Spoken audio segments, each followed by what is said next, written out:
In this video, we're going to do a little troubleshooting in Bootstrap with the grid that we worked on earlier. And basically, I'm doing this video because a subscriber emailed me and indicated she was having a problem with the grid and she wanted a little bit of help. So I said I would do a video on this issue because it is an issue that does prop up from time to time. And let's go ahead and just load the grid up real quick here.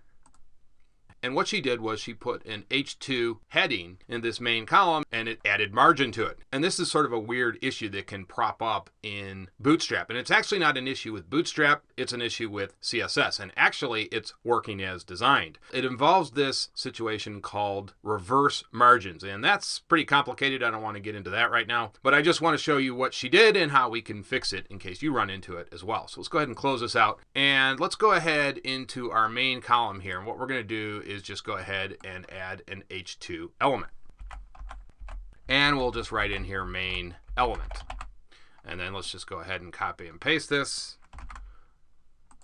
And then we'll just go ahead and close this out. All right, so let's save this and let's make sure we can recreate this situation.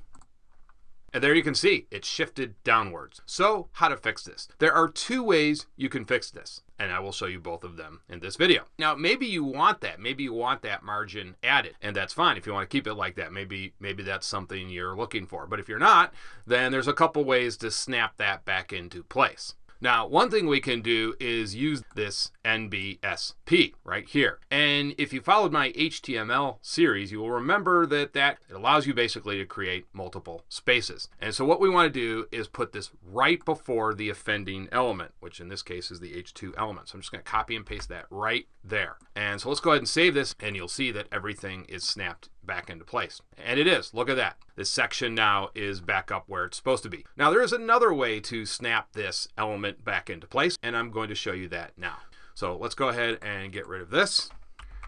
And let's head over to our style sheet. You'll notice that to each one of our columns, we added 3 pixels. So what you want to do is go ahead and add the same amount of margin to whatever element is causing the issue. So let's go ahead and just copy and paste this here. And we're just going to put H2 right here.